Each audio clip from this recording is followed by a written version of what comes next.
अमीश देवगन के साथ।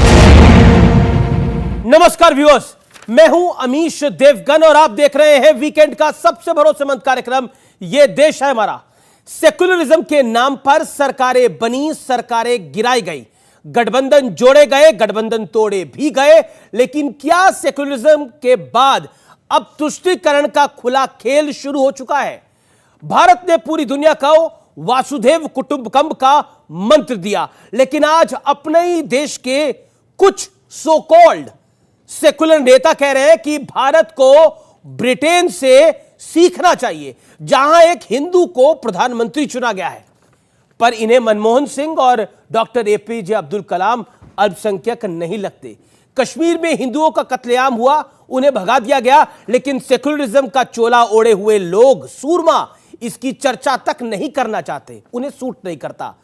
और तो और सेकुलरिज्म के नाम पर शरद राव पवार ने देश के सामने सबसे बड़ा झूठ भी बोला। व्यूअर्स, महाराष्ट्र के तत्कालीन मुख्यमंत्री शरद राव पवार ने मुंबई ब्लास्ट के तुरंत बाद कहा कि कुल मिलाकर 13 धमाके हुए थे और 13वां धमाका मस्जिद बंदर इलाके में हुआ था, जो कि एक मुस्लिम इलाका है।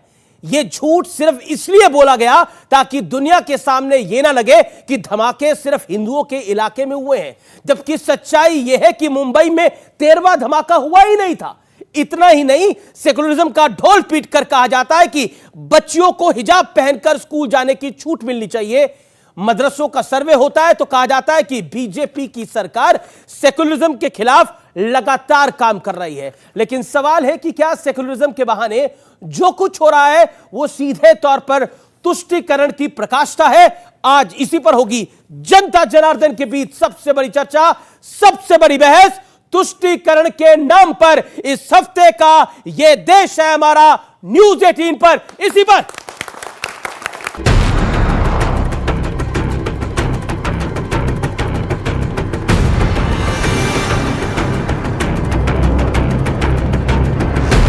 एक वर्ग के वोट हथियाने के लिए तुष्टीकरण हमेशा से सियासी शस्त्र रहा है, लेकिन आजकल के सियासत में तुष्टीकरण का खुला खेल हो रहा है। भारतीय करेंसी के ऊपर एक तरफ गांधी जी की तस्वीर है, वो वैसे ही रहनी चाहिए, लेकिन दूसरी तरफ श्री गणेश जी की और श्री लक्ष्मी जी की तस्वीर भारतीय करेंसी के ऊपर लगाई जाए। इंडोनेशिया एक मुस्लिम कंट्री है, 85% से ज्यादा उनकी आबादी मुस्लिम है, 2% से कम हिंदू हैं वहां पे, लेकिन उन्होंने भी अपने नोट के ऊपर गणेश जी की तस्वीर छापी हुई है। चुनाव है, चुनावी स्टंट है, ये तो एक फेस सेविंग प्रोग्राम है अरविंद केजरीवाल जी का। चूंकि इन लोगों ने इतना गाली दिलवा दिया है अपने मंत्रियों से, अपने गुजरात प्रदेश अध्यक्ष से, हिंदू देवी देवताओं को। केजरीवाल ने बीजेपी को उनकी पिच पर घेरा तो एक आरटीआई सामने आ गई, जिसमें दावा किया गया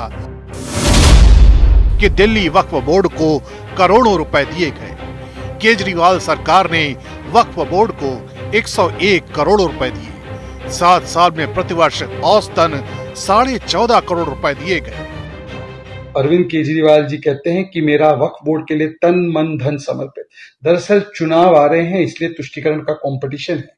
कौन बनेगा तुष्टीकरण का भाईजान, क्योंकि चलानी है वोट बैंक की दुकान और करना है हिंदू देवी देवताओं का अपमान।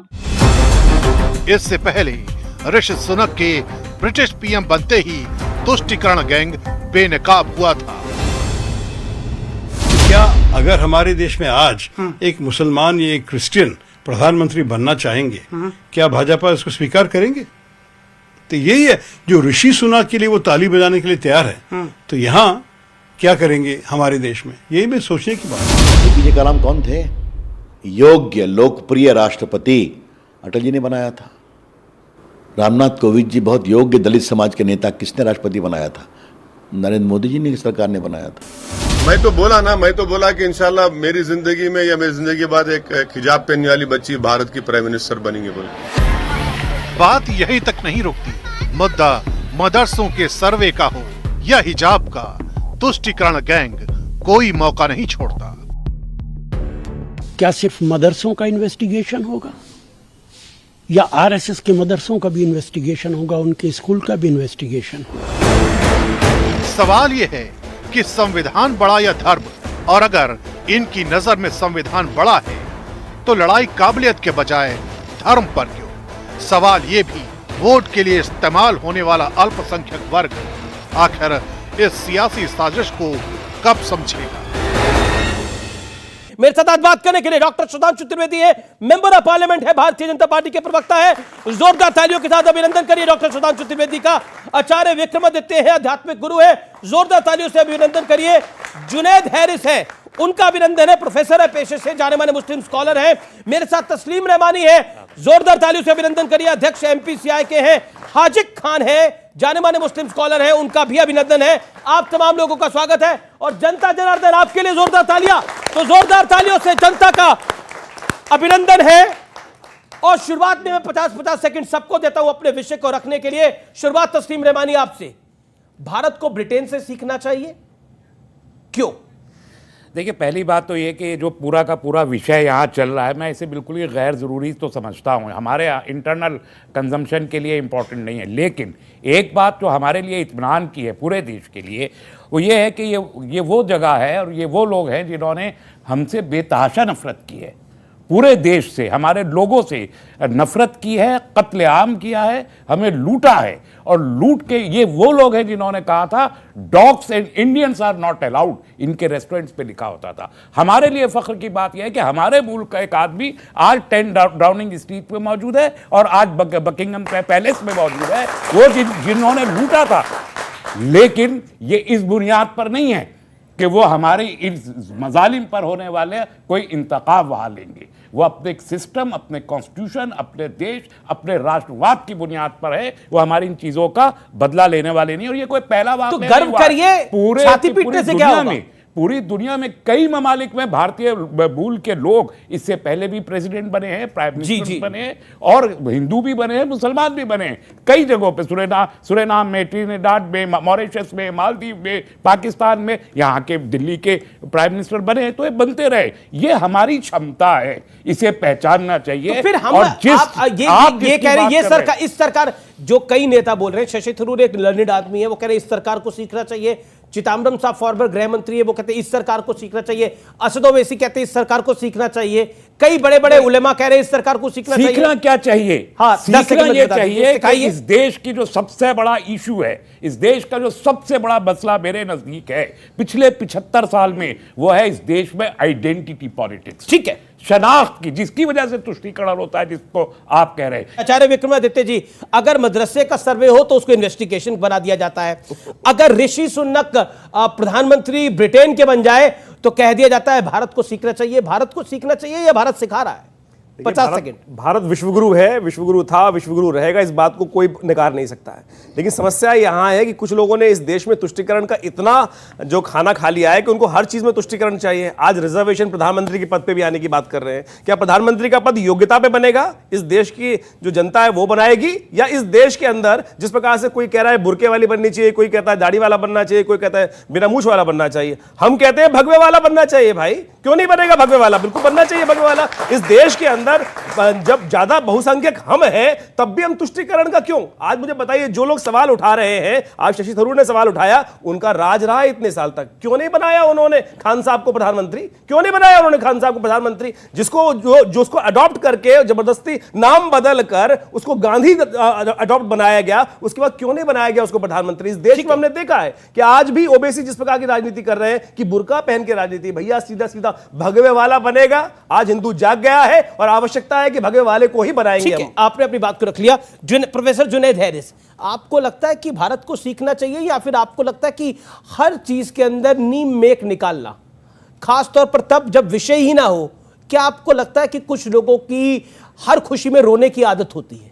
सवाल ये नहीं है, सवाल ये है जब हमारा संविधान बना, हमारा मुल्क आज़ाद हुआ, उसके बाद हम एक राष्ट्र के लिए मिलकर के काम करने की हमारा जो अप्रोच था, उस नुक्ते नज़र से देखा जाए तो किसी धर्म विशेष को ये अधिकार ही नहीं पहुंचता है कि ये कहा जाए कि इस धर्म के लोगों को पीएम बनना चाहिए और उस धर्म के लोगों को नहीं बनना चाहिए। सवाल वहां पे खराब होता है कि संविधान से बड़ा जब हम इस मुल्क को हिंदू राष्ट्र बनाने की कोशिश करते हैं या मुस्लिम राष्ट्र बनाने की बात करने की कोई सोचे। सुधांशु त्रिवेदी, इसी देश में शरद राव पवार एक 13वां धमाका इजाद कर देते हैं।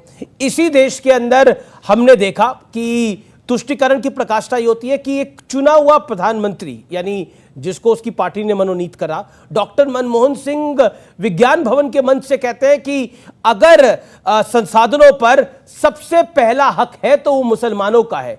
ऐसा क्यों होता है?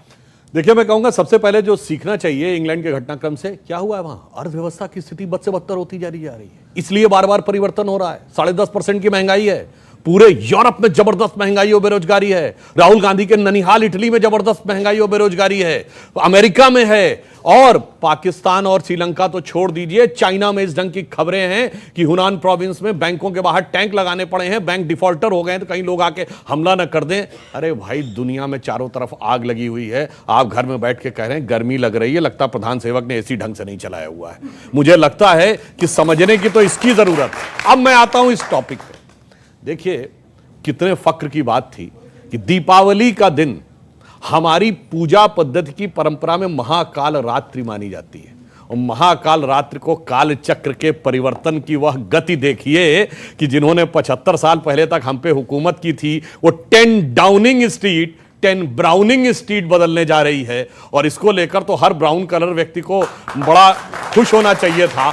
मगर मजे की बात क्या है, ओरिजिनली तो उनका परिवार गुजरावाला का रहने वाला था, अनडिवाइडेड इंडिया का। अरे भाई, आज पाकिस्तान के लोग आके गुजरावाला के लोग हमसे झगड़ते तो समझ में आता कि हमारा या तुम्हारा वो तो कह नहीं रहे, और कुछ गए गुजरे लोग यहां पे हैं जो हर अच्छी चीज में बुराई देखने को तैयार हैं। अगर भारत का कुछ हिंदू धर्म का अच्छा नहीं इसमें ये खराबी थी, अरे मतलब कोई अच्छा खड़ा चमकदार कपड़ा पहन चल रहा, कोई कहते चमकदार कपड़ा, अरे मिट्टी लगा ली, कहां चमकदार है भाई, इसमें कुछ ना कुछ तो लगा हुआ था। और एक फैक्ट भी कहते हैं, जहां तक मुस्लिम प्रधानमंत्री की बात है, जो तो जाके चेक कर लीजिए। पहली बात तो कांग्रेस ने 75 साल में कोई मुस्लिम अध्यक्ष बनाया? जनाब, एक फैक्ट है, जाके चेक कर लीजिएगा। मुस्लिम प्रधानमंत्री तो बनने जा रहा था 47 में। एक दौर में महात्मा गांधी ने मन बना लिया था मौलाना आजाद को प्रधानमंत्री बनाने का, पर उन्हें लगा कि कांग्रेस में और नेहरू तैयार नहीं होंगे। इस ढंग के भी फैक्ट्स अवेलेबल है, किताबों में रिसर्च करिएगा तो पता लग जाएगा। और फिर मैं ये कहना चाहता हूं, वहां पे ऋषि सुनक कोई हिंदू होने की वजह से नहीं बने, अपनी काबिलियत के दम पे बने। और यहां आप कह रहे हैं मुस्लिम होने की वजह से दे दिया जाए। और सबसे ज्यादा वो ओवैसी साहब, अरे उनसे कहिए जो कह रहे हैं कि इंशाअल्लाह एक दिन एक हिजाब पहने औरत आएगी, तो मैं उनसे कहना चाहता हूं कि मोहतरमे मजलिस, मुहाफिज़े इत्तिहादुल मुसलमीन, सरताज सेकुलर सियासत, आली जनाब असदुद्दीन ओवैसी, अल्हम्दुलिल्लाह एक नकाब वाली को अपनी पार्टी की सदारत तो दे दीजिए, तब आके भाषण दीजिए। जी। मतलब खुद मियां फजीहत और दूसरों को नसीहत। और अंत में मैं ये कहना चाहता हूं जी कि भाई, अगर विपक्ष को इतना है तो आज विपक्ष घोषणा कर दे कि संयुक्त विपक्ष का साझा प्रधानमंत्री पद का उम्मीदवार कोई मुस्लिम होगा। कर देना घोषणा। हो सकता है प्लान हो ऐसा, तो भाषण नहीं कर रहे हैं, जो शशि थरूर कह रहे हैं उनका हो सकता है प्लान हो ऐसा। अटल जी की कविता की पंक्ति है, उसकी 2 लाइनें कह देता हूं, क्योंकि हम दुनिया में कैसे कंट्रीब्यूट कर सकते हैं। मैं अखिल विश्व का गुरु महान, देता विद्या का अमरदान, मैंने दिखलाया मुक्ति मार्ग, मैंने सिखलाया ब्रह्म ज्ञान। मेरे वेदों क्या ज्ञान अमर, मेरे वेदों की ज्योति प्रखर, मानव के मन का अंधकार क्या कभी सामने सका ठहर। और मेरे स्वर नभ में गहर गहर, सागर के जल में छहर छहर, इस कोने से उस कोने तक कर सकते जगती सौरभ में, हिंदू तन मन हिंदू जीवन, रग रग हिंदू मेरा। ओके, हाजिक खान, आपका वक्त है, आप अपनी बात को रख सकते हैं। क्या आपको लगता है कि अपने आप को ऊपर दिखाने के लिए किसी और को नीचा दिखाना जरूरी होता है? हम राष्ट्रभक्त खाली धर्म के नाम पर नहीं होना चाहिए, हमें अपने मुल्क को राष्ट्रभक्ति का ये होना चाहिए पाठ कि हमारे मुल्क का कोई भी विद्वान, कोई भी काबिल किसी भी पार्टी का, जैसा कि हमारे मुल्क ने दर्शाया दुनिया में कि जैसे APJ अब्दुल कलाम देश के राष्ट्रपति बने, फखरुद्दीन अहमद बने, सलमान खुर्शीद के वालिद साहब बने, ये काबिलियत के ब्याह पर बने, किसी पार्टी की पार्टी ने ऐसा बड़ी अच्छी बात पूरी। मेरा एक काउंटर सवाल है आपसे, शरद राव पवार सेकुलर नेता है या सेकुलर नेता नहीं है? देखिए, शरद पवार जी की बात पर आप सदर नहीं, सेकुलर है कि नहीं है? सेकुलर हो जाना कोई अंदर की वो गारंटी। मैं तो आपसे बड़ा बेसिक सवाल पूछ रहा हूँ, शरद राव पवार सेकुलर नेता है? सेकुलर नेता है, जैसा कि दिखा रहे हैं आप टीवी वाले, लेकिन हम सेकुलर टीवी वाले के आप क्या कहते, आपको लगता है ना सेकुलर नेता है? तो सेकुलर नेता का झूठ बोलना अनिवार्य था, उनको 13वां धमाका बताना जरूरी था, और वो तब भी सेकुलर है। वो सेकुलर है इसलिए बोल देते झूठा धमाका हुआ था। अमित जी, जिम्मेदारी उनकी बनेगी। अगर बहुत बढ़िया, आपकी जिम्मेदारी नहीं है तो ध्यान देना, अमित जी की जिम्मेदारी नहीं, हाजिर खान की। वो लोग जो देश के हमारे गलत बात बयान कर रहे हैं, हमारे देश में अफरा तफरी, आप तो सेकुलर मानते हैं ना, हम विरोध करते हैं। ऐसे लोगों का खाली सेकुलर होने से नहीं। अगर अटल जी अच्छे आदमी थे, भारतीय जनता पार्टी में थे, भारतीय जनता पार्टी के प्रधानमंत्री बने, सारी पार्टी के नेता उनकी इज्जत करते थे, इसलिए कि वो राष्ट्रवादी थे, राष्ट्र के बारे में सोचते थे। और मैं एक बात 99 में जब अटल जी की 13 महीने की सरकार गई थी, तो लालू यादव ने कहा था ये राम के नाम पर आए हैं, अब राम के नाम पे जा रहे हैं, और मजाक उड़ा गया था उनका। और अटल जी ने बोला था, सदन में उनका भाषण था कि हर नेता कहता है कि अटल जी तो आदमी बहुत अच्छे हैं, इस अच्छे अटल जी का आप क्या कर रहे हैं? उनको हरा कर भेज रहे हैं। अटल जी तब जैसे आज आपको नरेंद्र मोदी दिखते हैं ना, वैसे अटल जी दिखते थे तब। ये बात सत्य है। ओके, सुधांशु त्रिवेदी। देखिए, जो उन्होंने कहा मुझे याद आता है, 13 दिन की सरकार के बाद लालू यादव जी बोले थे, और नेहरू जी कहे थे एक दिन प्रधानमंत्री बनेगा, बन गए, अब इसके आगे दोबारा नहीं बनने वाले। मगर देश की जनता ने तय किया था और वो बने थे, वहां पे किसी प्रकार की कोई। अच्छा, शरद राव पवार को मैं उस पे आ रहा हूं। देखिए, यहां इस देश में समस्या क्या हो गई कि सेकुलरिज्म का पैमाना क्या हो गया, कि जैसे शरद पवार जी ने कहा, जो आप बता रहे हैं कि साहब धमाका हुआ नहीं, कह दिया गया। साहब 26 सुनिए तो मैं बता रहा हूं, 26/11 का हमला कांग्रेस की सरकार कहती हाफिज सईद ने कराया, और दिग्विजय सिंह कहते हैं RSS ने कराया। यह सेकुलरिज्म के लिए जरूरी था। बटाला हाउस इनकाउंटर कांग्रेस की सरकार कहती है वो जायज है, मगर कांग्रेस का नेता में सोनिया गांधी की आंख में आंसू आ जाते हैं। और तो और, इशरत जहां को आतंकवादी कांग्रेस सरकार का IB चीफ कहता है, और इंसिडेंटली उस समय IB चीफ थे श्री आसिफ इब्राहिम, संयोग से वो भी मुस्लिम थे, वो कह रहे हैं आतंकवादी है, मगर कांग्रेस के नेताओं को बेटी नजर आने लगती है। इसलिए मैं कहना चाहता हूं, आतंकवाद को लेकर धर्म मजहब से जोड़, बड़ी बड़ी मजेदार बात है, जब कोई धमाका है ना, आतंकवाद का मजहब नहीं होता, मगर हर आतंकवादी का मजहब होता है। प्रोफेसर आयरिस, मैं जब से डिबेट में शरीक हो रहा हूं, एक बात मैं जरूर कहता हूं कि गाय को राष्ट्र पशु बना दिया जाए। मेघालय में बीजेपी की सरकार होती है तो गाय काटी जाती है, और इस इलाके में माता होती है। अब गाय पे आगे में शरद पवार, मैं नहीं, एक कौन है भैया? आप अपनी बात को नहीं, उन्होंने नहीं बोला, उन्होंने ऐसा नहीं, नहीं, उन्होंने ऐसा बोला नहीं, उन्होंने ऐसा नहीं बोला, उन्होंने ऐसा नहीं, उन्होंने ऐसा बोला नहीं, उन्होंने ऐसा बोला ही नहीं है। आपको गलतफहमी हो रही है बाबा, आपको गलतफहमी हो रही है, आपको समझा रहा हूं मैं, आप बैठिए। उन्होंने ऐसा बोला ही नहीं है, उन्होंने ऐसा नहीं बोला है। मैं आपको, वो आप उनकी बात, अच्छा, उन्होंने ऐसा बोला ही नहीं बोला। आप जब बेइज्जती की बात कर रहे क्यों कर चिल्ला रहे भाई? इन्होंने तो ऐसी कोई बात भी है। एक सेकंड। बदकिस्मती इस मुल्क की यही है कि इस मुल्क में गाय का नाम आते ही अखलाक मार दिया जाता है, जबकि उसकी फ्रिज में गाय का गोश्त नहीं होता है, और फिर उसको भी लोग सपोर्ट करने के लिए खड़े हो जाते हैं। मैं क्या कह रहा हूं, इन्होंने समझा नहीं। यही माहौल किसने बनाया, मुझे बताइए। मैं तो खुद कह रहा हूं ना, ये माहौल किसने बनाया? इसी माहौल को बदलने की बात है, चाहे वो इस देश में माहौल खराब करने का काम विपक्ष हो। मैं बात यही कर रहा हूं कि पक्ष हो या विपक्ष। अच्छा, ये बताइए, शरद राव पवार जो ऐसा माहौल बना रहे थे, वो किसके लिए बना रहे थे? 10 सेकंड में बता दीजिए। मैं आपको एक चीज बता दूं, चूंकि जो आपने कहा है उस पर मेरी जानकारी नहीं, मुझे पता था इस पे जानकारी नहीं होगी। जब जानकारी नहीं होगी तो मैं इस पर मुझे कैसे बात मुझे करूंगा? पता था इस पे। विक्रमादित्य जी, आचार्य विक्रमादित्य, मेरा एक सीधा सीधा मतलब है कि आज इस बात पे बहस हो रही है कि माहौल बनाया किसने। ये लगातार तथाकथित तौर पर जितना भी माहौल बना, इस देश में हिंदू मुसलमान मिलकर रहते थे, हिंदुओं ने एक्सेप्ट किया, आए, बिल्कुल मिलकर रहे, और हिंदुओं ने हमेशा मुसलमानों का स्वागत किया, कोई दुर्पेक्ष नहीं किया। लेकिन जब भी इनको आगे बढ़ाने का प्रयास किया गया, इस देश का पहला शिक्षा मंत्री कौन था, आपको याद होगा? क्या किया उसने? एजुकेशन को हाल करके इस देश के अंदर इस्लामीकरण करने का जो प्रयास किया गया। अभी एक होम मिनिस्टर बनाया था हिंदुस्तान का, जिनकी बेटी ने सारा का सारा बवाल किया क्या किया उस देश के अंदर, किस प्रकार से हाशिए पे ला दिया। और तो और मेरा एक प्रश्न और भी है, एक बात और समझने का हम प्रयास करें कि इस देश के अंदर यहां बात करते हैं कि प्रधानमंत्री बनाने की बात कर रहे हैं, संविधान की शपथ लेंगे या खुदा मियां की शपथ लेंगे, बताइए जरा। हाजी खान से बात करो, हाजी खान से बात करो कि देश बड़ा, संविधान बड़ा या खुदा बड़ा। देखिए, जब खुदा बड़ा ये बताओ ना पहले। अब ठीक है, देश संविधान से चल रहा है, देश धार्मिक बात हमारे घर की है, वो पूजा करते हैं, इनकी जिम्मेदारी है, मैं अल्लाह अकबर करता हूं, मेरी अपनी जिम्मेदारी। लेकिन देश में जब संवैधानिक बात होगी तो संविधान बड़ा होगा, संविधान सवाल वाला भी बनेगा। पीएफआई पर बैन लगती है, जब देश के अंदर पीएफआई पर बैन लगती है जो जायज है, लेकिन जो विपक्ष वाले अभी लालू यादव के स्टेटमेंट आया कि पीएफआई पर भी लगे और आरएसएस पर भी लगे, जब आरएसएस पर कोई सबूत ही नहीं है, कोई हंगामा नहीं है, तो ये शब्द क्यों निकालते हैं? ड्रॉ जो करते हैं सपोर्ट करते हैं फिर पीएफआई की, क्यों इसको आप जोड़ते हैं पीएफआई के साथ आरएसएस को? आप हिंदुवादी संगठन माफ कीजिएगा, आपने गाय का नाम क्यों लिया? गाय का कोई बहस ही नहीं था। तो पॉइंट ये आप गाय की चर्चा क्यों लेकर आप करते हैं? गाय की चर्चा क्यों लेकर? अगर मेरी गाय माता है, हम माता मानते हैं, और काटने की बात कीजिएगा तो हम तो उबाल आएंगे ही आएंगे। हमने क्या कहा है, कुछ समझ में आता है या गाय का नाम आते ही उबाल आ जाएगा? गाय सिर्फ आपकी है? गाय काटना मैं जुर्म समझता हूं, गाय की कुर्बानी इसीलिए हम नाजायज समझते हैं, लेकिन मैं ये कहता हूं कि मेघालय में बीजेपी की सरकार है, वो वहां पर गाय कटवा कर पार्टी करती है। क्यों करती है? ये कैसे बोल रहे हैं पार्टी करती है गाय बीजेपी? मैं बता दे रहा हूं, अरे मुझे बोलने दे, 10 सेकंड बोल लीजिए, फिर सुधांशु त्रिवेदी पूरी बात तो कहने दो भाई। मैं आपको बता दूं, नेशनल चैनल पर केरला में किसने करी थी बीफ पार्टी, किसने बीच रास्ते में सरकार? आप ही की सपोर्ट करने वाले लोगों ने कटवाई थी। आप ही के लोग जो है जिस प्रकार में बीफ पार्टी में शामिल होते हैं, आप ही के लोग इस देश के अंदर पूरे विश्व में। हम तो लेकिन आप जैसे लोग, हाजी खान जैसे जो लोग बैठे हैं इस देश में बलवा करने के लिए,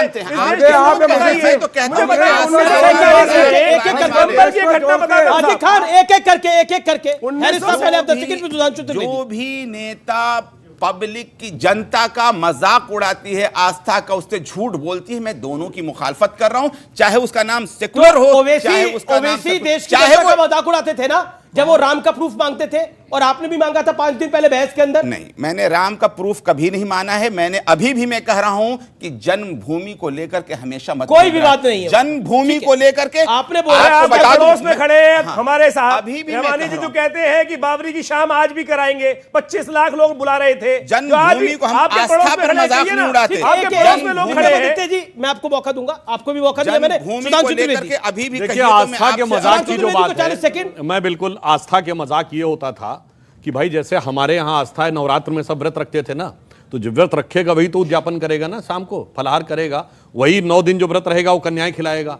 मगर यहाँ ऐसे मजेदार, मगर सुनिए मैं बता रहा हूं, मगर यहाँ मजेदार बात क्या होती थी, जो रोजा रखता नहीं था वो रोजा अफ्तार करता था। न बुलाने वाला रोजेदार होता था, ना आने वाले रोजेदार होता था, खामखा का रोजा अफ्तार होता था। ये होता था मजाक आस्था का। व्यूअर्स, ये देश है हमारा में रुकेंगे एक ब्रेक के लिए। शरद राव पवार ने आज से कई वर्ष पहले सेकुलरिज्म के नाम पर एक बड़ा झूठ बोला था। कहा था हिंदू इलाकों में सिर्फ धमाके नहीं हुए, मुसलमान इलाके में भी हुए हैं। सोचिए, तुष्टीकरण के नाम पर सेकुलरिज्म का चोला कितना घातक है। क्या आप हिजाब पे, क्या कहते हैं, मदरसों पे खूब लड़ाई लड़ते हैं, हिजाब पे मदरसे खूब लड़ाई, शिक्षा रोजगार पे क्यों नहीं लड़ाई लड़ते आप? लड़ाई लड़ने की बात बिल्कुल हमेशा उस पे मदरसे पे लड़ोगे, हिजाब पे लड़ोगे, मेरा हिजाब के महिला बन जा रहे। भगवान उन्होंने, आचार्य ने बोल दिया कि भगवा बनना चाहिए, तो आपको भगवा से प्रॉब्लम क्या है? सिर्फ राष्ट्रीयता और मानवता के नाम प्रॉब्लम क्या है सर? हमारी आपको हिजाब बना लोगे, आप अपना हिजाब और मानवता के नाम है, मुस्लिम महिला को प्रधानमंत्री बना लोगे, उन्होंने बोल दिया कि भगवा बनना चाहिए, तो आपको दिक्कत क्या है? हमें कोई प्रॉब्लम नहीं। जो देश में जो चुन के आएगा, जो हमारे मोदी, एक मिनट, हमारे देश के प्रधानमंत्री माननीय मोदी जी, जब भारतीय जनता पार्टी ने उन्हें प्रधानमंत्री का कैंडिडेट बनाया था, तब वो खाली भारतीय जनता पार्टी के प्रधानमंत्री थे। लेकिन जब उन्होंने शपथ ली, दूसरी बार शपथ ली, तब 135 करोड़ हिंदुस्तानियों के वो प्रधानमंत्री है। खाली ना तो हिंदुओं के, ना भगवाओं के, हिंदू, मुसलमान, सिख, ईसाई, भारत में ना रहने वाले हर नागरिक के प्रधानमंत्री। उनका तो पॉइंट ही नहीं है। जो चुन के आएगा, मानते क्यों नहीं हो? फिर कैसे कह रहे हो कि हिजाब वाली महिला अरे वो उनकी राय है, बन किसकी राय सकता है? है। आप उनको सपोर्ट नहीं करते? अरे आप सपोर्ट करते हो उनको? ये काल्पनिक बात कर रहे हैं, ये चलो हो काल्पनिक सकता है। नहीं है, रियल बोला इन्होंने। ओवैसी साहब ने रियल बोला अरे है। आप जवाब काल्पनिक नहीं है, रियल है भाई। आप जवाब वो देंगे ना, हमारा कोई लेना। ओवैसी साहब हमारे निवाय में कुछ भी नहीं है, इतने से भी आदमी नहीं है। ओवैसी साहब 0.25 वोट लाए। वो कह रहे वो इतने से भी आदमी नहीं है, माशाल्लाह लंबे चौड़े हैं, आपको इतने से भी नहीं दिख रहा है। 2.5 वोट लाए। ये कंपटीशन का भी 25%। ये क्या कंपटीशन हो गया है कि ओवैसी साहब इतने से है, मैं बड़ा हूं। कंपटीशन चल रहा है, राजीव गांधी का कंपटीशन इंदिरा जी के साथ था, इंदिरा जी का पंडित नेहरू के साथ था, फिर डॉक्टर मनमोहन सिंह आ गए, कंपटीशन चल रहा है। अब हाजी खान ने आपके सामने बोला, वो तो उनका कद बहुत छोटा है, इनका कद बहुत बड़ा है हाजी खान साहब का। देखिए मेरे नजदीक मेरी जाती राय यह है कि इस मुल्क में सेकुलरिज्म से बड़ा ढकोसला कुछ और नहीं रहा है। 75 साल में सेकुलरिज्म के नाम पर राजनीतिक सत्ता हासिल करने की कोशिश की जाती रही है, तो आपकी दुकान भी तो उसी में से चल रही है। और आरएसएस इस मुल्क में एक दिन को भी खत्म नहीं हुआ। और आरएसएस की पूरी पॉलिटिक्स ब्यूरोक्रेसी में, पॉलिटिक्स में और तमाम जो इंस्टीट्यूशनल एरिया है उसमें वो गए, वहां से उन्होंने ये आइडेंटिटी पॉलिटिक्स को प्रमोट किया है। और आज जो कुछ हो रहा है इस मुल्क में 1990 के बाद से, 1990 के बाद से इस मुल्क में जितनी जो भी पॉलिटिकल डिस्कोर्स है वो मजीद बाइफर्केशन का, मजीद तोड़ने का है, देश को जोड़ने वाला नहीं है। उसके जिम्मेदार है आप, बीजेपी उसकी जिम्मेदार है। इनका कहना है कि आरएसएस की वजह से सब लोग सब तरफ आ गए। अब मैं बताना चाहता हूं, ये ऋषि सुनक प्रधानमंत्री बनने तक पहुंच गए, ये आरएसएस की वजह से पहुंच गए। ये कमला हैरिस उसकी वजह से भारत की बात कर रहा हूं, सुनिए, मैं पूरी दुनिया बता रहा हूं, सुनिए तो मैं जो फैक्ट बता रहा हूं। और वो अब ये बताइए, माइक्रोसॉफ्ट का चीफ हमारा हो गया, गूगल का चीफ हमारा हो गया, पेप्सी की चीफ हमारी हो गई, मास्टर कार्ड का चीफ हमारा हो गया, ये सब आरएसएस की वजह से हो गए। और आपके यहां लश्कर तैयबा का चीफ हो गया, जैशे मोहम्मद का चीफ हो गया, बोको हराम का चीफ हो गया, अल कायदा का चीफ हो गया, हिजबुल्लाह का चीफ हो गया, ये सब आरएसएस की वजह से हो गए। मतलब गजब कहते हैं।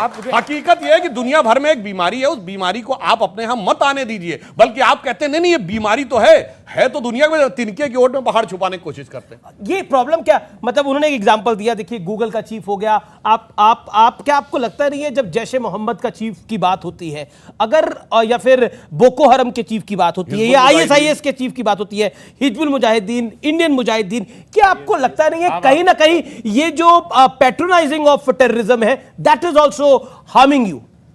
ये ग्लोरिफिकेशन सुधांशु त्रिवेदी और इनकी पार्टी करती है, मुसलमान नहीं करते। आपने जितने नाम भी लिए, बोको हराम हुआ, शबाब हुआ, अल कायदा हुआ, या जो भी है, ये क्या बात करते हैं। सलमान खुर्शीद ने अपनी किताब में बोला ये RSS is equal to Boko Haram. एक मिनट आरएसएस के is equal to Boko Haram है। अरे तो बोको हराम सेक्सुअल स्लेव बनाती है लोगों को। आप कैसे कह सकते हैं? एंडोर्स नहीं कर रहा है ना, बोको हराम को एंडोर्स नहीं कर रहे हैं। जब आप आरएसएस को उसके पैरेलल खड़ा करते हैं एक राष्ट्रवादी संगठन को, तब आप उसको एंडोर्स ही करते हैं। और मैंने ये सलमान खुर्शीद के सामने बात बोली है इंटरव्यू के अंदर। 72,000 कम्युनल राइट्स के पीछे, और यहां पर सिखों के कत्लेआम के पीछे, और यहां पर ऑगस्टिन के कत्ल के पीछे आरएसएस का नाम मौजूद है। क्या बात करते हैं? मौजूद है, एफआईआर मौजूद है। क्या बात कर रहे हैं? एफआईआर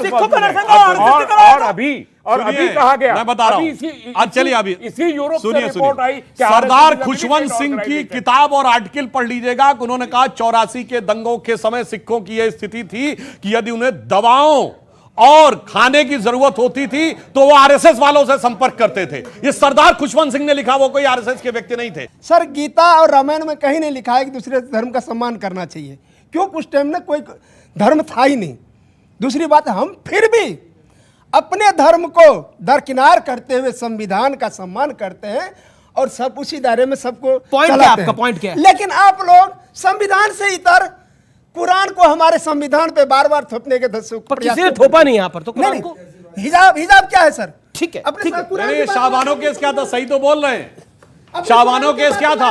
अगर सुप्रीम कोर्ट शरीयत के खिलाफ हो गया तो सुप्रीम कोर्ट को रौंद कर शरीयत को ऊपर कर दिया गया संविधान संशोधन से।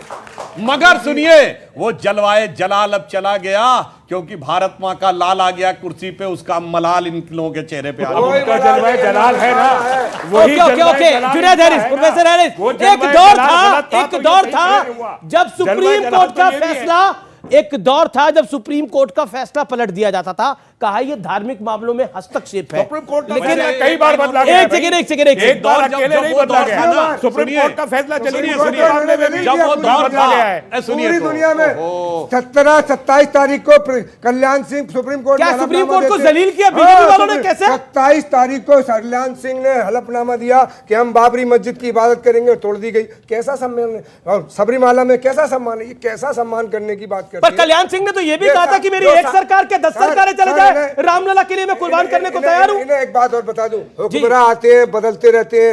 मैं पढ़ रहा था गौरी से लेके मोदी तक हिंदुस्तान के तमाम हुक्मरान कोई कैसे कंपेयर कर दिया आपने गौरी और मोदी को? गौरी लूटने आया था, मोदी देश का चुना हुआ प्रधानमंत्री है। ये विक्रमादित्य थी, विक्रमादित्य। आज समस्या ये है कि गौरी और मोदी को कंपेयर कर रहे हैं आप। ये तो शेम है, ये गलत कहा आपने गलत कहा। इसको तो प्रोफेसर साहब भी नहीं जायज मानेंगे। आपने गलत कहा। गौरी देश को लूटने आया था। मैं कह रहा हूं इस देश में आने वाले आक्रांता को ये जिस प्रकार के चुने हुए नेता से छोड़ देते हैं, ये इनकी वास्तविकता समझ में आती है। इन्होंने जो गौरी से मोदी जी तक कहा तो मुझे एक बात याद आ गई। वो ये बात याद आ गई, ये सच है। अगर गौरी को 17 बार पृथ्वीराज चौहान ने छोड़ा नहीं होता, यदि हमने इतने उच्च आदर्शों को न दिखाया होता कि पीठ छुपा के भाग रहा है, तो हम उसकी पीठ पे वार नहीं करेंगे। यदि युद्ध 17 बार जीत कर छोड़ा ना होता तो आर्य देश का अंचल पाकिस्तान नहीं होता। मगर चूंकि हाजी खान आपको लुटेरे गौरी पे भरोसा है, पृथ्वीराज रसों पे भरोसा नहीं है। कमाल की बात करते हैं आप। चलिए, और इसीलिए 800 साल के बाद गलत जगह पंगा ले लिया सुधांशु त्रिवेदी से। 800 साल के बाद पृथ्वीराज चौहान जी के बाद एक ऐसा दौर आया जब भारत के इतिहास ने करवट ली है। और वो लोग जो अपने को गौरी का, गजनी का आदर्श मानते, कौन है?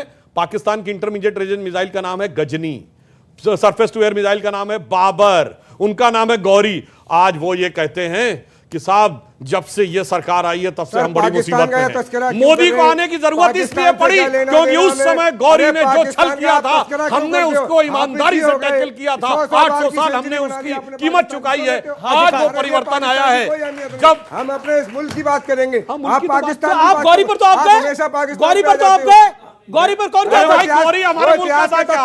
गौरी अपने हमारे मुल्क का था क्या? नहीं बोल रहे। ये बताइए, गौरी हमारे मुल्क का था क्या? गौरी हमारे मुल्क का था। गौरी हमारे मुल्क का था क्या? गौरी हमारे मुल्क का था। गौरी हमारे मुल्क का था। अरे अटल जी ने पाकिस्तान क्यों बस चलाई, क्यों ट्रेन चलाई? अटल जी विदेश मंत्री ने सबसे बढ़िया संबंध क्यों रखे? आप बताओ।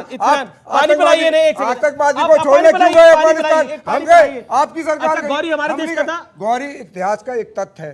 और जो आज लुटेरा था कि नहीं था? लुटेरा उस जमाने में बादशाह कह रहा था। आप लुटेरा नहीं, लुटेरा उस जमाने में बादशाह कह रहा था। लुटेरे नहीं होते थे। हमेशा मंदिरों को हिंदू भी लौटते हैं। इतिहास के तथ्यों को देख रहा था।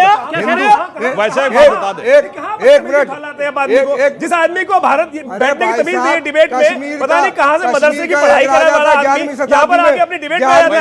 बताइए, आपको समझ में आ रहा है कहाँ से पढ़ के क्या है? मदरसे में तो यही पढ़ाया जा रहा है। इसलिए मदरसों की सर्वे करने की जरूरत है, क्योंकि इस देश के अंदर मदरसों ने यही पढ़ाया है कि इस देश में अरे इस देश के अंदर बात वास्तविक तौर पे अगर आपने नॉलेज स्कूल में जाके ली होती तो आपको सही पढ़ाया जाता। मेरा सवाल है तीनों मुस्लिम स्कॉलर से। जी सवाल पूछिए। क्या जैन, पारसी और बौद्ध ये अल्पसंख्यक में आते हैं? बहुत बढ़िया सवाल। अगर आते हैं तो क्या अल्पसंख्यक कमेटी में आप लोगों ने इनके विषय में आपने कोई चर्चा किया है? अगर किया है तो स्पष्ट जनता को बताएं। ठीक है। हैरिस साहब जवाब देंगे या तस्लीम रहमानी? ओके, हैरिस साहब जवाब देंगे इस बात का। हाजी खान शांत रहिएगा, आप काफी देर बोले। हैरिस साहब एक बात बताइए, क्या पारसी अल्पसंख्यक नहीं है? क्या जैन अल्पसंख्यक नहीं है? क्या सिख अल्पसंख्यक नहीं है? क्या क्रिश्चियन अल्पसंख्यक नहीं है? जो इस देश में दूसरी बड़ी आबादी है, उसी को सिर्फ अल्पसंख्यक का दर्जा चाहिए? क्यों? नेशनल माइनॉरिटी कमीशन का जो चेयरमैन अभी भी है वो सरदार है, हमारी सरकार में रहता है। नहीं, आप ही की सरकार की त्रिलोचन नहीं, सिंह अटल जी की सरकार में। आपको मैं बता दूं, अभी भी सरदार। और माइनॉरिटी कमीशन जाहिर सी बात है जितनी भी माइनॉरिटीज़ हैं यहाँ की वो सभी के लिए और सभी के इश्यूज़ पर बात करती है। मैं खुद कई बार जा चुका हूँ इस तरह के मीटिंग्स के अंदर जो जैन के इश्यूज़, बौद्ध के इश्यूज़, इन इश्यूज़ पर भी जाकर के मैं उसको अटेंड कर चुका। मैं अपनी ज़ाती तौर पर मैं बात कर रहा हूँ, ऐसा नहीं है कि बिल्कुल ये किसी ख़ास इसके लिए है, बल्कि सवाल बड़ा इंपॉर्टेंट है। जवाब मैं एक चीज़ और बता दूँ, अलबत्ता प्रॉब्लम कहाँ है ये बता दे रहा हूँ। अगर कोई दलित क्रिश्चियन, अगर कोई दलित जैन हो जाए, बौद्ध हो जाए, सिख हो जाए तो उसका रिजर्वेशन बाकी रहता है, लेकिन अगर वो क्रिश्चियन हो जाए और मुसलमान हो जाए तो उसका रिजर्वेशन खत्म हो जाता है। तो ये मैं बता दूं, ये सारी चीजें अभी भी हैं और जाहिर सी बात है अभी पूरी बात यस बोलिए, मानते हैं आप पूरी बात अब कर लेने दीजिए मुझे, अब मुझे कर लीजिए। अभी हम यूसीसी पर बात कर रहे थे, एक संविधान मानने की, यकीन जानिए मैं एक नहीं 1000 बार ऐलान करने के लिए तैयार हूं और करता रहता हूं कि इस मुल्क के अंदर अगर कोई इस्लामीकरण की बात करेगा, कुरानी कानून लागू करने की बात करेगा तो गलत होगा, अकॉर्डिंग टू इस्लाम गलत होगा। लेकिन क्या इतने ही ऊंची आवाज से हमारे बीजेपी के नेता कह सकते हैं कि हिंदू राष्ट्र वैसे ही गलत है, हम सिर्फ और सिर्फ संविधान को मानेंगे, हिंदू राष्ट्र को नहीं? संविधान को मानते हैं सब लोग, हिंदुस्तान है।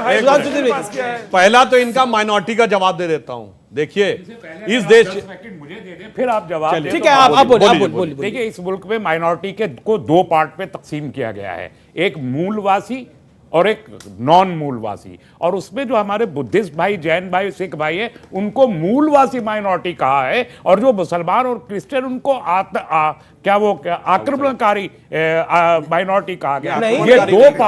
ये दो पार्ट इन्हीं लोगों ने किए हैं, संविधान में नहीं है, लेकिन इनकी आस्था और इनके प्रोपेगेंडा में ये 2 पार्ट है। और ये रीजन है कि 1950 में जब आर्टिकल 341 पे एक प्रेसिडेंशियल ऑर्डिनेंस आया तो उसमें आर्टिकल रिजर्वेशन को कहा गया non Hindus, you made your point, non Hindus ये रिजर्वेशन अवेल नहीं कर सकते। और 76 में जब उसमें अमेंडमेंट किया गया तो उसमें कहा गया कि सिर्फ बुद्धिस्ट एंड सिख्स ये रिजर्वेशन अवेल कर सकते, सिख्स ये क्रिश्चियन एंड मुस्लिम नहीं कर सकते। और ये सुप्रीम कोर्ट में सवाल है, सुप्रीम कोर्ट में सवाल है।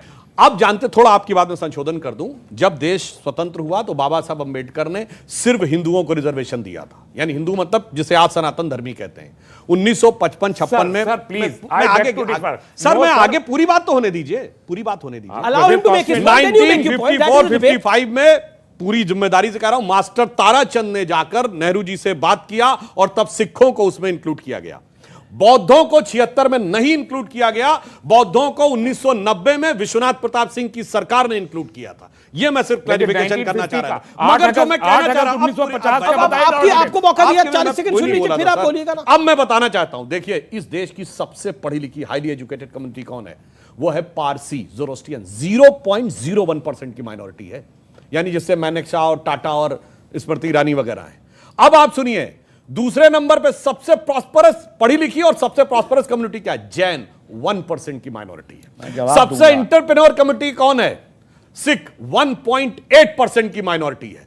क्रिश्चियंस में भी पढ़ाई लिखाई का स्तर बहुत अच्छा है, मगर जो माइनॉरिटी में प्रचंड मेजॉरिटी है वही इस हालात में क्यों है, सोचने की बात है ना। क्यों? कारण क्या है? जो हुक्मरान वक्त थे वो आज मजलूम हो गए, क्योंकि सेकुलरिज्म के जाल में ऐसे फंसे कि उल जलूल हो गए। जी देखिए इसका बड़ा सीधा सा अब ये उल जलूल पर आपका रिएक्शन। देखिए 800 साल के बाद ये जो जब मोदी जी ने यहाँ पर सत्ता संभाली और प्रधानमंत्री बने तो उस वक्त के विश्व हिंदू परिषद यहाँ पर अपने ही देश में इन्होंने बोल दिया 800 साल के बाद, इसके लिए मैं इनका इस्तेमाल करता हूं। 800 साल के बाद नहीं, मैं वही कोट करने जा रहा हूँ, मैं वही कोट, ये मेरा जुमला नहीं है, ये मेरा जुमला नहीं है, मैं बता रहा हूँ कि किसने बोला, मैं बता रहा हूँ कि किसने बोला। नहीं, ये बात बोली विश्व हिंदू परिषद के चीफ ने, अशोक सिंघल जी ने बोली। मन की बात मुंह में आ गई, आपकी मन की बात मुंह में आ गई। नहीं सच, देखिए सच बोला इनका, सच बोला इन्होंने। ये राजनीति का राज है। अब आप मुझे सुनेंगे? हाँ सुनूंगा, क्यों नहीं, बिल्कुल। आप भी मुझे सुनेंगे? पूरा हाउस सुनेगा, पूरा हाउस सुनेगा, आपको बैठिए, सुनिए, पूरा हाउस सुनेगा आपको। 26 मई 2014 को मोदी जी ने जब सत्ता संभाली तो विश्व हिंदू परिषद के उस वक्त के अध्यक्ष अशोक सिंघल जी ने कहा था कि 800 साल के बाद हिंदुओं की सत्ता आई है। मैं नहीं कह रहा हूं। और आप भी एक बयान देते हैं कि आंशिक तौर पर 2014 से पहले ये, तो इसका मतलब ये है कि इन्होंने 2014 कह दूं तो मैं ये भी बता देता हूं। 18 मई 2014 16 मई को रिजल्ट बिल्कुल आखिरी दौर चर्चा का जी। 16 मई को रिजल्ट आया था 2014। 18 मई 2014 को लंदन के संडे गार्डियन ने अपने एडिटोरियल में, संपादकीय में लिखा, कोई लेख नहीं था, उसने कहा 16 मई 2014 भारत के इतिहास में वो दिन माना जाना चाहिए जिस दिन ब्रिटिशर्स फाइनली लेफ्ट इंडिया। क्योंकि उन्होंने कहा 47 के बाद लंबे समय तक जिन विचारधारा का शासन रहा, जिन लोक शासन रहा, वो विचार व्यवस्था मानसिकता में ब्रिटिश कॉलोनियल लीगेसी यानी ब्रिटिश उपनिवेशवादी मानसिकता के प्रतिनिधित्व, पहली बार एक ऐसे विचार के हाथ में सत्ता आई है जिसका जो 8 साल में अभी तक खत्म नहीं हुई। 8 साल में आज भी क्वीन बेटी यहाँ दौड़ता है कॉमनवेल्थ गेम्स के, आज भी हम कॉमनवेल्थ पूछना चाहता हूं, कॉमनवेल्थ के मेंबर तो आज भी है। कॉमनवेल्थ क्या है? क्या वो ब्रिटिश लीगेसी नहीं है? वो भी हट जाएगा, वो पूरी खत्म हुई अभी तक। अरे जनाब कहां अटके पड़े, वहां ऋषि सुनक हो गया प्राइम मिनिस्टर, इनको अभी भी वही पड़ा हुआ है कि वो कॉमनवेल्थ है। अरे अब तो क्वीन के ऊपर आके वो बैठ गया भाई, ब्रिटेन का प्रधानमंत्री हिंदुस्तानी हो गया वो। क्या वो भारत में आ रहा है? क्या वो धन कुबेर भारत में बरसा रहा है? क्या वो भारत का फ्रेंड होके रह रहा है? वो दिन लद गए जब भारत को यूके की तरफ देखना होता था, वो दिन लद गए। नहीं लद गए पे सुनिए, एक मुलाहिजा फरमाता हूं साहब, दिन लद गए पे मुझे याद आया, हम तो लखनऊ के रहने वाले, हमारे कहावत होती थी, अमा मियां वो दिन लद गए जब उस्ताद लल्लू खां फाख्ते उड़ाया करते थे। तो वो दिन लद गए जनाब। अब तो स्थिति यह है कि सुनिए, गाय की पूजा करने वाला, गीता पे शपथ लेने वाला, अपने को गर्व से हिंदू कहने वाला, वो क्वींस बेटन वाले देश का प्रधानमंत्री हो गया। कहां तक पड़े हैं जनाब? मैं वही कह रहा हूं। रेवानी साहब, रेवानी साहब, दिन में क्या गम है जो छुपा रहे हो, जो इतना मुस्कुरा रहे हो? मैं तो मुस्कुराता रहूंगा, मुस्कुराना मेरी आदत है। मैं तो मेरी आदत है, मैं क्या करूं? गुलों के रंगो ने मुझे इस कदर धोखे दिए कि शौक गुलबोसी में मैंने कांटों पर ज़बान रख दी। अब कांटा कौन है, धोखा किसने दिया, इसका भी व्याख्यान कर दीजिए। मैं वही करने जा रहा हूं। नहीं, ये इनके लिए एक शेयर करता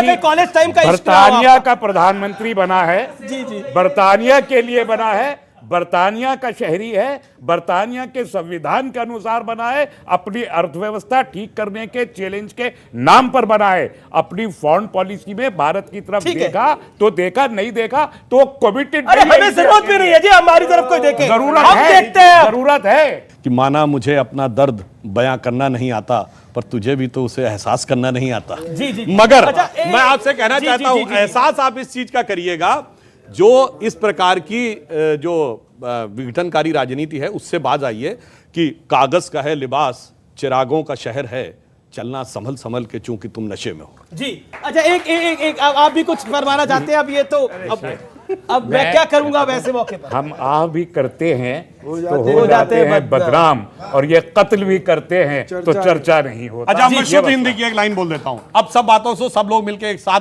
इस विषय के ऊपर अपना वो करिए। अरुण गगन पर महाप्रगति का अब ये मंगल गान उठा, करवट बदला अंगड़ाई ली सोया हिंदुस्तान उठा। जी, बहुत शानदार, बहुत शानदार। ऑडियंस भी एक है जो बोलना चाहते हैं। भारत माता की जय, एक सेकंड, भारत माता की जय बोल दीजिए आप। देखिए मैं ये कहूंगा, भारत माता की जय बोल दीजिए। क्या हो गया? अरे बोल रही है, पब्लिक कह रही है उधर भाषण, भारत माता की जय, भारत माता की जय हो गई। चलो मैं ये कह रहा हूँ, सुशांत जी कह रहे हैं वंदे मातरम, 850 साल में हिंदू खतरे में नहीं आया, 195 साल में अंग्रेजों के हिंदू खतरे नहीं आया, लेकिन 2014 से आज तक हिंदू खतरे में। बहुत बढ़िया। ये कैसी हवाएं तरक्की चली है, ये कैसी हवाएं तरक्की चली है। दिए तो दिए, दिल बुझे जा रहे हैं। भारत में सारे लोगों के दिल बुझे जा रहे हैं,